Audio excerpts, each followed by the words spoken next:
Hello and welcome to another Penthouse video. In today's video, we will be discussing Penthouse Season 2 episodes 7 and 8. As usual, this is a spoiler-filled video, so if you haven't seen the Penthouse K-drama, I recommend you watch that first before watching this video. If this is the first video of mine that you are seeing, I do have quite a few other Penthouse-related videos, including my original theory explanation and the recaps for the episodes previously, so I do recommend watching those too. Now that the intro's out of the way, we can get to talking about this week's episodes. I am going to be honest here, I'm getting a little impatient with this week's episodes. I feel like a lot happened in episode 7, for sure, and I felt like we were getting somewhere. It was exciting, we were learning more things, we learned about Na Aegyo, a lot of things happened, and then episode 8 felt like kind of a filler episode, honestly. I feel like nothing happened. Things happened, it ended on a cliffhanger, obviously, but like, in the grand scheme of things, I just feel like more should have happened, considering there are only 4 episodes left of this season. I'm just very ready for the next 2 episodes, that is for sure. Last week I did talk about where I think Bae Rona is, and according to these 2 episodes this week, I still believe the same thing. We have made very, very little progress in terms of Bae Rona. As far as the show is concerned, she's still dead. Obviously, I don't believe that. We did get a little crumb from Lee Kyujin, who we now know knows who pushed Bae Rona down the stairs, and we do know that Joo Dantae had possibly something to do with her death.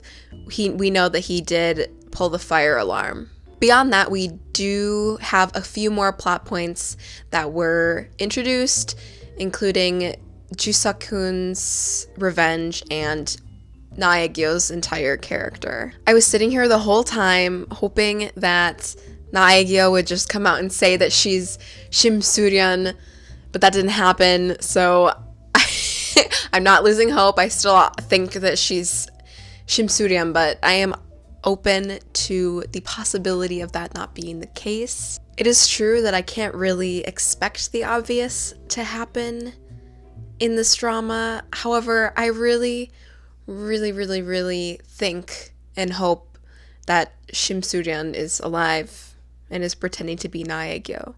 I can't imagine that the writers would refuse to give what I would say most viewers desperately want.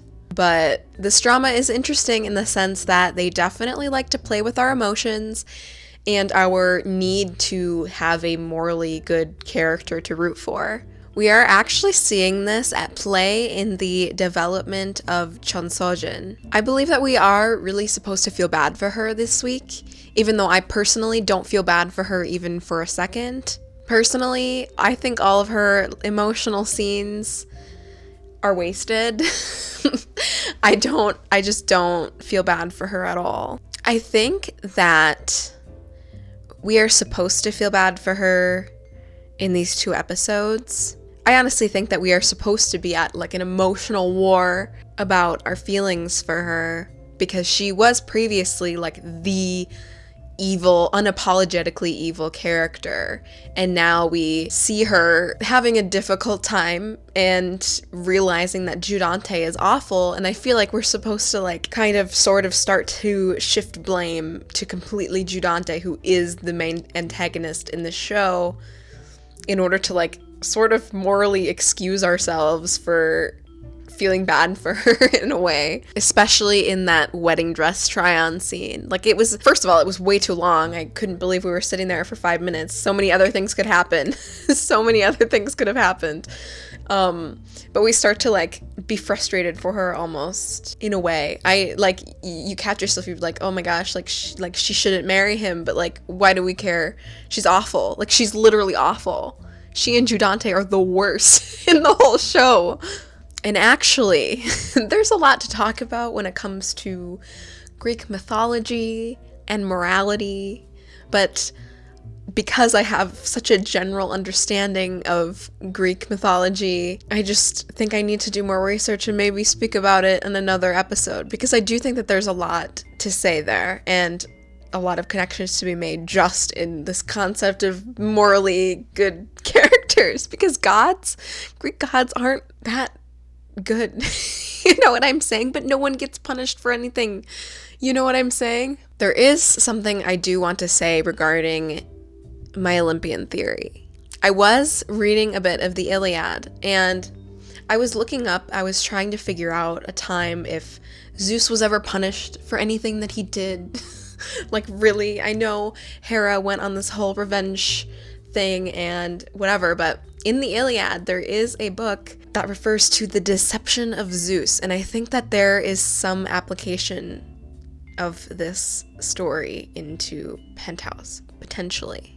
Hera and Poseidon, well, mostly Hera, because of Poseidon, or to help Poseidon, to help her side, but Poseidon is like mentioned, and a little bit of help from Aphrodite, who is on the opposing side in the war, but ends up helping Hera to basically seduce Zeus to sleep in order to help the Greeks gain traction in the war. And if you remember my original video, the Greeks include Hera, Poseidon, Athena, and then the Trojans include Zeus and Aphrodite, and those are relevant here. Hera, Shimsurian, Poseidon, Hayuchul, Athena, Oyunhi, Zeus, Joo Dantae, Aphrodite, Cheonsojin. So, something interesting there. So they seduce Zeus to sleep, they help the Greeks in the war while Zeus is asleep.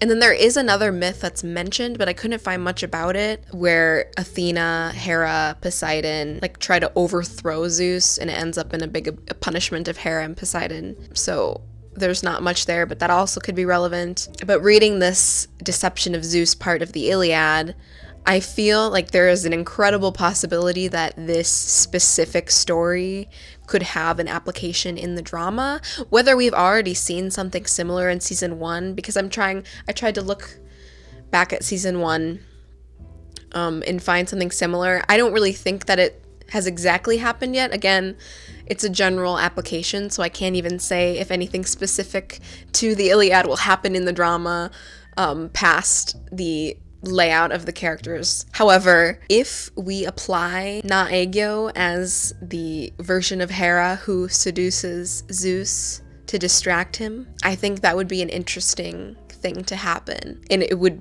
make sense for it to happen now. Either way, I don't know if I believe that Joo Dantae will fall at all. Because, and I know I'm thinking again too, literally, Joo Dantae is Zeus, and I do feel like it would be a disservice to the viewers of the drama to not have any justice whatsoever, but I also think that based on everything that's happened so far, we want so badly to see the bad people fall and the good people prevail and this and that. But I don't know, I've said this before, but I really don't know if we will be satisfied at all.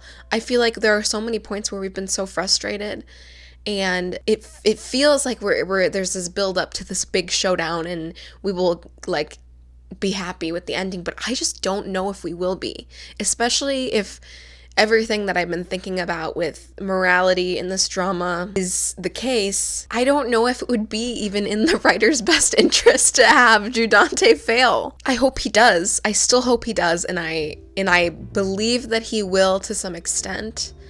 But I also don't know to what extent he will fail. What is enough? What is enough of a punishment for him? I don't know. And if I continue with my idea that he is Zeus, then I definitely don't think he will. So it's a tricky situation, and it is another situation of I have to wait for it to play out before I can accurately guess what's going to happen to him specifically. He's had almost no pushback. I mean, I know he's had a lot of pushback, but nothing has happened to him. It's only everyone else.